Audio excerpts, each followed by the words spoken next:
Let's welcome CNN's Scott Jennings, the one-time guest host on the Mike Gallagher Show, and I have to confess, he was a hit. Everybody loves Scott. And Scott, welcome. You're in Israel now. Are you in Jerusalem? No, I have some news. I have made my way out of Israel finally. I've been there for the last 9 days, and this morning I woke up and made my way out of Jerusalem over to Amman, Jordan, where I just arrived in Amman, and I'm trying to fly out of here tomorrow morning to get back to the United States. But wow. I've been in Israel for the last 9 days. I've been all over the country and seen more missiles and missile intercepts than I care to report. Well, Scott, I texted you the other night, are you getting much sleep? And you said, well, the bombs come at night, and you got to be up for that. I just can't imagine what you must have been experiencing all this time when this war broke out, and you're thinking, here I am, kind of stuck in Israel. Yeah, I was in the city of Tiberias the other night when it started, which is on the shores of the Sea of Galilee, actually, and I watched missile after missile fly overhead. I also watched a lot of Israeli fighter jets, going that direction.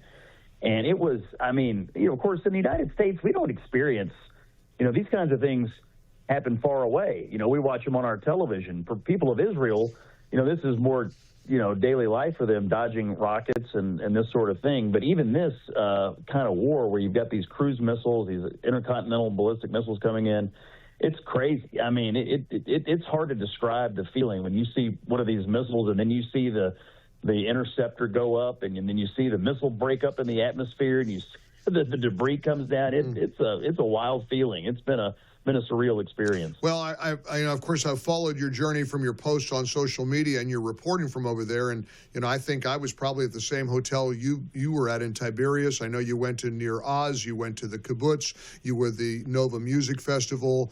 It's so important for people to get their eyes on the Holy Land as they're under siege.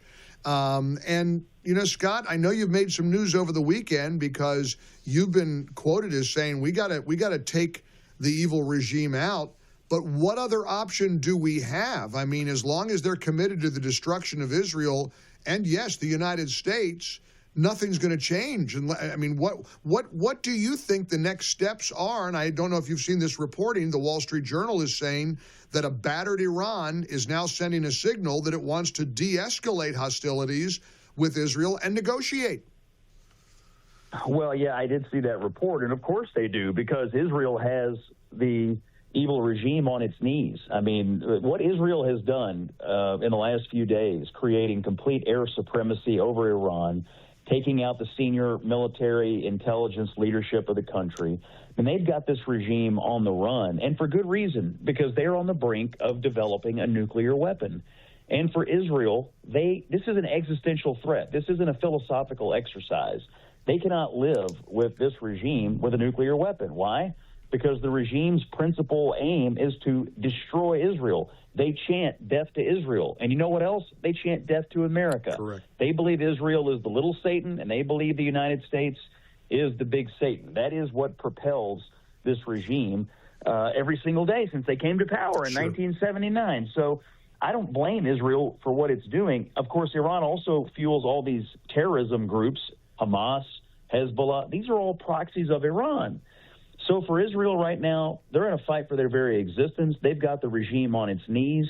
And to be honest with you, I think it's time they finish the job. The President of the United States, Donald Trump, who you know I support strongly, has said that we can have no peace if Iran has a nuclear weapon, and I think he's exactly right. Okay, now Scott Jennings is joining us from Amman, Jordan. Before I ask you about what role the United States should play in this war, actually, between Israel and Iran, I don't want to give anything up that I'm not supposed to ask you, but may I ask you how you got from Israel to Amman, Jordan?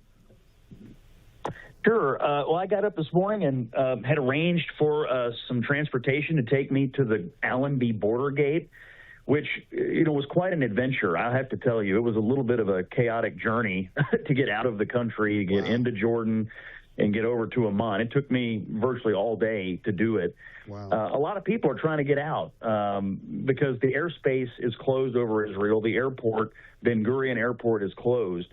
So really the only way to escape is to drive into Jordan. You can't drive into Lebanon. You can't drive into these other places. The only way to get out is to go to Jordan and get over to Amman, and that's what I'm trying to do.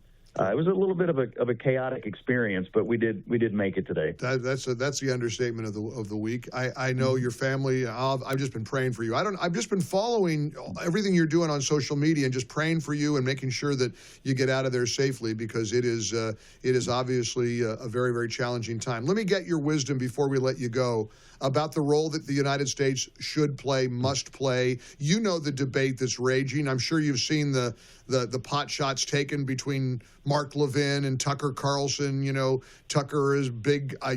We can't let them fight it out. This is their war. What do you think about the role of the United States and what we should be doing? Because I'm sure you're hearing the same pushback I'm hearing from my audience. A lot of people are saying, we don't want boots on the ground. We don't want to be really an integral part of this war. But in many ways, Scott, I think we have to be, don't we? Well, we don't have to put boots on the ground. My understanding is the principal nuclear enrichment facility is so far underground. We apparently are the only people with the bunker buster bomb big enough to get to it. And we should either use it or somehow allow Israel to use it. That's my opinion. And I'm following the president's lead. He has said that America First foreign policy will not allow for Iran to have a nuclear weapon. And I think he's exactly right, because they'll use it. They will use it immediately, and it's bad for us, it's bad for Israel, it's bad for the world. So how do you stop them from using it? Well, you destroy it. Or you have some negotiation. But negotiation here, if you leave this regime in charge, I'm just telling you, they're not going to stop. They can say they will, but you can't trust these folks any farther than you can throw them. And my view is, not only the nuclear weapon is a problem, but look what they've done. They've killed Americans, okay? Sure. This regime has killed Americans. They plot to kill Americans. They plot to fund and unleash terrorism against Israel and America's interests around the world. I don't have any reason to believe they're going to change their stripes after a negotiation. So I think when you've got the head of the octopus in the position we've got it in, we should just finish the job, or let Israel or help Israel finish the job. And when we do, Donald Trump, the president of the United States, will deserve the Nobel Peace Prize. They should have already given it to him for the Abraham Accords. Finish the job on Iran, and he'll deserve it again, because he'll have made the world a safer and better place. The fight for Western civilization is happening now. The president, Donald Trump, is the leader in that fight, and I think beating Iran right now and cutting off the head of this octopus, eliminating radical Islamic terrorism, and saving the free world, it's on his shoulders, and he has the power to do it, and I believe that he will. Scott, did you know that today is the 10th anniversary? It was 10 years ago today that Donald Trump came down that golden escalator at Trump Tower and announced he was running for president? I read that, and look what's happened in the world. And look at what we're on the brink of here. The Middle East has been remade. In the last few days, the Middle East is being remade. October the 7th was the biggest foreign policy blunder in the history of the radical Islamic jihadists. They made a huge mistake, because I've been traveling Israel. They have so much resolve to defeat radical Islamic terrorism, and now they have resolve to stop them from getting a nuclear weapon. And Donald Trump, I think, was part of this amazing, elaborate ruse to trick the Iranians into a false sense of security enough for Israel to begin to take them out. I think the president has been integral in all this. His leadership is allowing us to make the world safer for the American people, for our special partner, Israel. The fight is now. We've got the enemy on its knees, and you don't have to put boots on the ground, and you don't have to engage in nation building. You just have to engage in a little bit of smart play here, which Donald Trump is really good at and he's known for. I trust the president. I know there's a debate raging, and whatever decision he makes, I'll back him. But my strong opinion is he's right. Allowing them to have a nuclear weapon is not possible if you believe in America First foreign policy. That's the president's statement. So however he decides to go about doing that, I'll support it. But I think the people who want us to look the other way here, it's not possible. Allowing Iran to get a nuclear weapon, it's bad for the United States, it's bad for Israel, it's bad for the free world. Scott Jennings, we're grateful for your voice, but more importantly, we're grateful that you're safe. Please get home safely. Thanks for checking in with us, and Godspeed. Keep fighting the good fight, okay? All right. guys. Thanks for having me on and for praying for me, and thanks for keeping Israel in your prayers. This is a special partner for the United States. This isn't just another country. This is Israel, and they deserve our support. Amen. Thanks, Mike. Thank you, Scott. Safe travel. Scott Jennings, CNN, joining us from Amman, Jordan. I didn't know that he managed to get out of Israel. Thank the Lord. And